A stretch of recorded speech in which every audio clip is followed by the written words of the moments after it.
महाराष्ट्राचे कर्तव्यदक्ष उपमुख्यमंत्री अजित पवार यांचं विमान अपघातात आज सकाळी अकाली निधन झालं.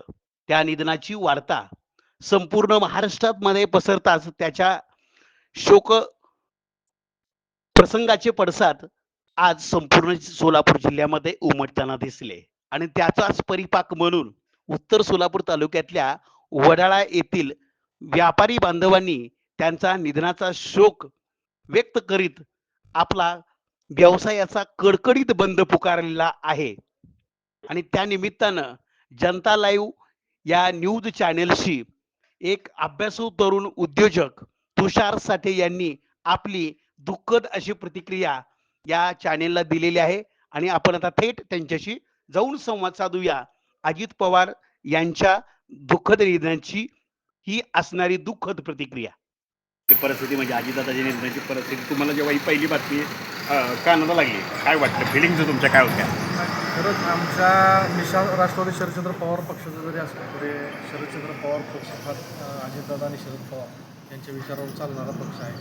खरंच आज आम्हाला पक्षाचा एक कार्यकर्ता म्हणून अजितदादाची आम्ही खरंच पाहुणी चालू त्या टायमाला आणि वडाळा बंदची हाक आमच्या सगळे वडाळाकरांनी दिली, गावातील नेते मंडळीने असले सगळ्यांनी वडाळा बंदची हाक दिली आणि श्रद्धांजली.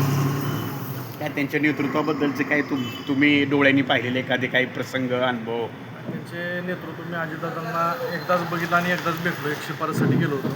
त्या टायमाला अजितदादाला भेटलो. त्यावेळेस अजितदादांनी आमच्यासमोर त्यांच्या एका जवळच्या अधिकाऱ्याला एवढंच आपलं काम न झाल्यामुळं म्हणजे त्यांचं एकच काम होतं की तो माझा माणूस आहे म्हणून त्यांनी झाकून घेतला. पण त्यांचं म्हणणं गोरगरिबांची कामं झाली पाहिजे, गोरगरिबांना न्याय मिळाला पाहिजे आणि त्यासाठी लढणारं नेतृत्व म्हणजे अजितदादा. आणि खरंच आज महाराष्ट्राला अजितदादांची गरज होती. अशा टायमाला अजितदादांचं निधन झालं, खूप वाईट वाटतं. लेख लढवय्या महाराष्ट्राचा एक राजकीय नेता जो की महाराष्ट्राच्या सत्तापटलात उपमुख्यमंत्री पदावरती होता आणि त्यांच्या जाण्यानं आज महाराष्ट्रावर मोठी शोककळा पसरलेली आहे. त्याबद्दल त्यांच्याबद्दल तुम्हाला काय वाटतंय?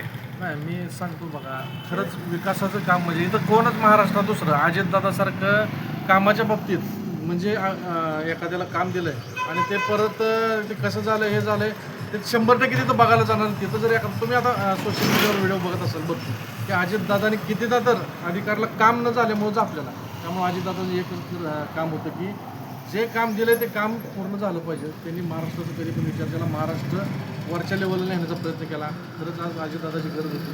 विकासाचं दुसरं नाव म्हणजे अजितदादा आणि खरंच महाराष्ट्राला आज दादाची गरज होती. त्याबद्दल दादाला खरंच मनापासून अजितदादाची नेतृत्वाची पोकळी आता भरून निघेल.